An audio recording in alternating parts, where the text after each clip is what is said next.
friends and families, welcome to Free Baking Class by Elfin. இன்னைக்கு நாள் பொருளை வச்சு பர்ஃபெக்டான ஒரு கேரமல் புட்டிங் தான் செய்ய போகிறோம். வீடியோவை ஸ்கிப் பண்ணாமல் பாருங்கள். அந்த அளவுக்கு டேஸ்டியாக யம்மியாக ஜூஸியாக இருக்கும். ஸோ வீடியோவை ஸ்கிப் பண்ணாமல் பாருங்கள். நீங்கள் ஃப்ரீயாகவே பேக்கிங் கற்றுக்கணுமா இல்லை பேக்கிங் கற்றுக்க ஆவலாக இருந்தும் பக்கத்தில் கிளாஸஸ் இல்லையா, ஜஸ்ட்டு எங்கள் சேனலை சப்ஸ்கிரைப் பண்ணி ஜாயின் பண்ணிக்கோங்க. இது முற்றிலுமே இலவசமாக வழங்கக்கூடிய ஒரு ஃப்ரீ பேக்கிங் கிளாஸ். ஸோ வீடியோவை மிஸ் பண்ணிடாதீங்க, கிளாஸையும் மிஸ் பண்ணிடாதீங்க. இதுக்கு முன்னாடி உள்ள கிளாஸஸையும் தேவைப்படுறவங்க செக் பண்ணி பாருங்கள். இந்த வீடியோவில் நாங்கள் கொடுத்துருக்க மெஷர்மெண்ட்டை தயவு செய்து ஸ்கிப் பண்ணாமல் ரூல்ஸ் அண்ட் ரெகுலேஷனை கொஞ்சம் ஃபாலோ பண்ணிங்கன்னா பர்ஃபெக்டாக இந்த மாதிரி நீங்களும் ஒரு கேரமல் ஃபுட்டிங் பண்ணலாம். ஸோ வீடியோவை ஸ்கிப் பண்ணாமல் பாருங்கள். சேனல் பிடிச்சிருந்தா சப்ஸ்கிரைப் பண்ணி ஜாயின் பண்ணிக்கோங்க. வாங்க வீடியோக்குள்ளே போகலாம். ஒரு கடாயில் கரெக்டாக 1/4 கப் அளவு சர்க்கரை எடுத்திருக்கேன். அதாவது 50 கிராம் அளவு சர்க்கரை எடுத்திருக்கேன். இதை நம்ம கேரமலைஸ் பண்ணணும். இது கூடவே 1 டீஸ்பூன் அளவு தண்ணி சேர்த்துட்டு மிதமான சூட்டில் வச்சு நம்ம அந்த கேரமல் ஆக்கணும். ஓகேவா? அந்த ப்ரௌன் கலர் வர்ற வரைக்கும் நல்லா நம்ம மெல்ட் பண்ணி எடுக்கணும். அதை நீங்கள் அதிக சூட்டில், அதாவது ஃபுல் ஃப்ளேமில் வச்சு நீங்கள் கேரமல் பண்ணிங்கன்னா அந்த கேரமல் சீக்கிரம் வந்துடும். ஆனால் அதே நேரத்தில் அந்த புட்டிங் கசக்க ஆரம்பிச்சிடும். நம்ம மிதமான சூட்லேயே அந்த தேன் கலரை கொண்டுட்டு வரணும். ஸோ சிம்மில் வச்சு இந்த மாதிரி ஒரு தேன் கலர் வர்ற வரைக்கும் நம்ம கேரமல் பண்ணி எடுத்தால் தான் பர்ஃபெக்டாக வரும். இந்த மாதிரி நல்லா ஒரு தேன் கலர், ரொம்ப டார்க்காக போக வேணாம், ரொம்ப லைட்டாகவும் இருக்க வேணாம், ஒரு லைட்டாக ஒரு பர்ஃபெக்டான ஒரு தேன் கலர் இருக்குள்ள அந்த இது வர்ற வரைக்கும் நம்ம மெல்ட் பண்ணி எடுத்துக்கணும். மாதிரி நல்லா சுகர் கரைஞ்சி மெல்ட் ஆனதுக்கப்புறம் நம்ம கேஸை ஆஃப் பண்ணிடணும். ஆஃப் பண்ணதுக்கப்புறம் அதே சூட்டோடையே நம்ம எந்த மோல்டில் சேர்க்க போகிறோமோ அதில் நம்ம சேர்த்துறோம். நான் 5 இன்ச்சு கேக் டின் எடுத்திருக்கேன். நீங்கள் நார்மல் ஒரு டிஃபன் பாக்ஸோ ஒரு கிண்ணமோ இல்லை ஒரு டம்ளரில் கூட நீங்கள் சேர்த்துக்கலாம், ஒன்றும் பிரச்சனை இல்லை. அந்த சூட்டோடையே சேர்த்துறணும். சூடு ஆறட்டும்னு அந்த பாத்திரத்தோடு வச்சிங்கன்னா அந்த பாத்திரத்தோடு அந்த கேரமல் ஒட்டி பிடிச்சிரும். ஸோ சூடு இருக்கும்போதே நீங்கள் அந்த கேரமலை அந்த டின்னில் சேர்த்துருங்க. சேர்த்ததுக்கப்புறம் அந்த டின்னை ஒரு ஓரமாக வச்சுருங்க. அந்த கேரமல் நல்லா ஒரு கட்டி மாதிரி செட் ஆயிரும். செட் ஆனால் தான் மேலே நம்ம மில்க் ஊற்ற முடியும். இப்போ இன்னொரு பாத்திரத்தில் கரெக்டாக 250 ml கப்பில் 2 கப் அளவு பால் எடுத்திருக்கேன். நான் பசும்பால் தான் எடுத்திருக்கேன். அதாவது 500 ml அளவு பால் எடுத்திருக்கேன், தண்ணி சேர்க்காத பால். இந்த பாலை நல்லா நமக்கு கொதிக்க விடணும். கொதிக்க விடுறதுக்கு முன்னாடி பால் சேர்த்துட்டு லைட்டாக கொதி வந்ததும் பால் கெட்டிருக்கா இல்லையான்னு செக் பண்ணிவிட்டு அதுக்கப்புறமா நம்ம சுகரை இதில் சேர்த்துடலாம். கரெக்டாக நான் இங்கே 100 கிராம் அளவு சேர்த்துருக்கேன். அதாவது 1/2 கப் அளவு சேர்த்துருக்கேன்.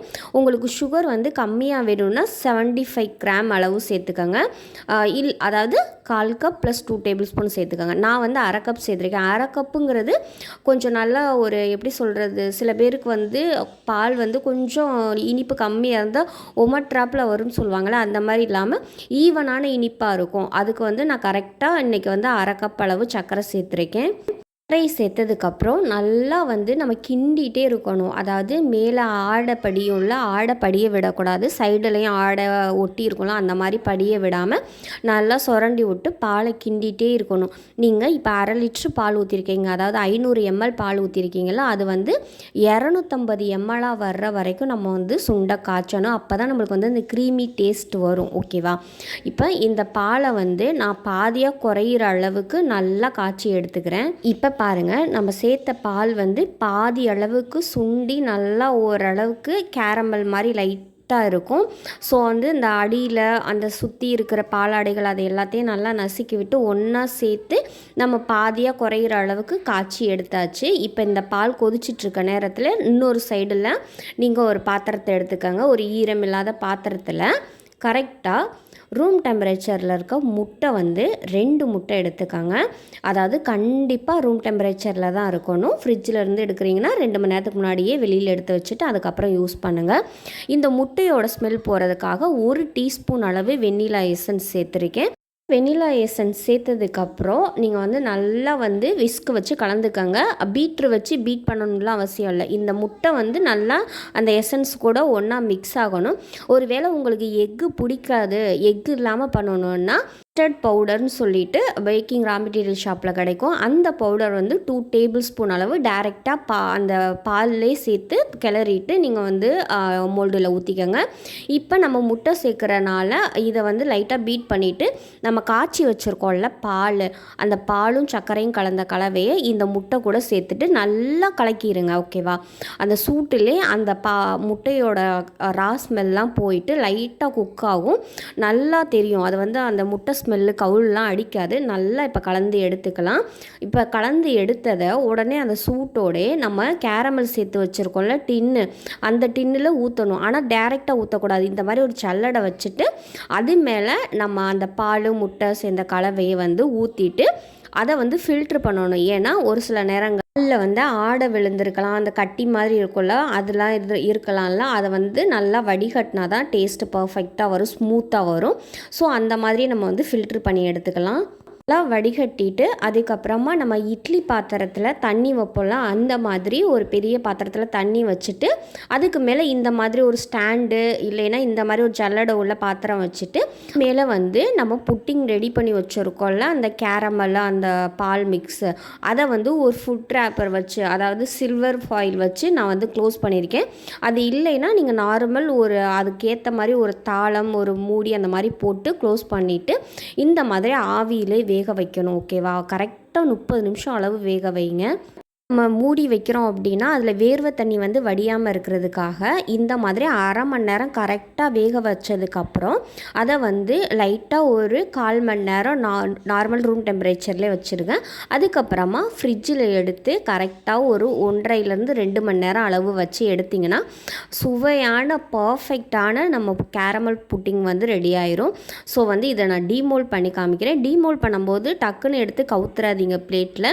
இந்த மாதிரி சுற்றி வந்து லைட்டாக ஒரு நைஃப் வச்சு நல்லா வந்து அதை எடுத்து விட்ருங்க. லைட்டாக எடுத்துட்டு அதுக்கப்புறமா நீங்கள் வந்து குப்பரைக்கு கவுத்திங்கன்னா உங்களுக்கு வந்து பர்ஃபெக்டாக வரும். பாருங்க, நம்ம புட்டிங் வந்து கரெக்டாக செட் ஆகி அவ்வளோ அழகாக வந்திருக்கு. பார்க்கும்போதே பார்த்தீங்கன்னா தெரியும் உங்களுக்கு அது எவ்வளோ கரெக்டாக கட்டிங்ஸ் வந்து மாறாமல் அப்படியே உடஞ்சி விழுகாமல் கரெக்டாக பர்ஃபெக்டாக இருக்கும். ஸோ வந்து இந்த ரெசிப்பியை நான் சொன்ன இன்ஸ்ட்ரக்ஷன் படி நீங்கள் பண்ணிங்கன்னா கண்டிப்பாக வந்து பர்ஃபெக்டாக வரும். அப்படியே வாயில் வச்சோன்னா கரையிற அளவுக்கு நம்மளுக்கு வந்து புட்டிங் வந்து ரெடி ஆகிருக்கும். இப்போ வந்து கூலிங்காக இருக்கனால அது வந்து மெல்ட் ஆகாமல், அதாவது மேலே இருக்க கேரமல் வந்து மெல்ட் ஆகாமல் கொஞ்சம் தண்ணி மாதிரி இல்லாமல் கொஞ்சம் ஜெல்லி மாதிரி இருக்கும். அதை நார்மல் ரூம் டெம்பரேச்சருக்கு வர வர அப்படியே மெல்ட் ஆகிட்டே இருக்கும். செம்ம யம்மியாக இருக்கும், செம்ம டேஸ்டியாக இருக்கும். நான் கட் பண்ணி காமிக்கிறேன் பாருங்கள். ஒவ்வொரு கேரமல் புட்டிங் வந்து கட் பண்ணும்போதே பீஸ் வந்து அங்கிட்டும் இங்கிட்டும் உடைய ஆரம்பிச்சிடும். ஆனால் நம்ம கொடுத்துருக்க மெஷர்மெண்ட் படி பண்ணிங்கன்னா கண்டிப்பாக அப்படியே கட்டி மாதிரி தளன்னு இருக்கும். ஸோ இந்த வீடியோவை ஸ்கிப் பண்ணாமல் எல்லாருமே வீட்டில் இருக்க பொருளை வச்சு தானே பண்ணுறோம், அதனால் ஈஸியாக இருக்கும். ஸோ ட்ரை பண்ணி பார்த்துட்டு எங்களுக்கு ஃபீட்பேக் சொல்லுங்கள். எங்களுடைய சேனல் உங்களுக்கு பிடிச்சிருந்துச்சுன்னா லைக் பண்ணுங்கள், ஷேர் பண்ணுங்கள், கமெண்ட் பண்ணுங்கள், சப்ஸ்கிரைப் பண்ணுங்கள். பக்கத்தில் இருக்க பெல் ஐக்கானை கிளிக் பண்ணி ஃப்ரீ பேக்கிங் கிளாஸில் ஜாயின் பண்ணிக்கோங்க. நார்மலுமே சொல்கிறேங்க, நான் வந்து வீடியோக்காக சொல்கிறேன்னு நினைக்காதீங்க. இந்த புட்டிங் வந்து அவ்வளோ அருமையாக இருந்தது, அவ்வளோ டேஸ்ட்டாக இருக்கும். ஏன்னா நாங்கள் வந்து அடிக்கடி செய்வோம். ஸோ வந்து இந்த வீடியோவை நீங்கள் கண்டிப்பாக ட்ரை பண்ணி பார்த்துட்டு எங்களுக்கு ஃபீட்பேக் சொல்லுங்கள்.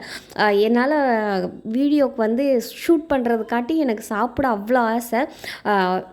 நிஜமாலுமே வேகமாக ஷூட் பண்ணிவிட்டு நான் சாப்பிட்டேன். அந்த அளவுக்கு பர்ஃபெக்டாக இருந்தது.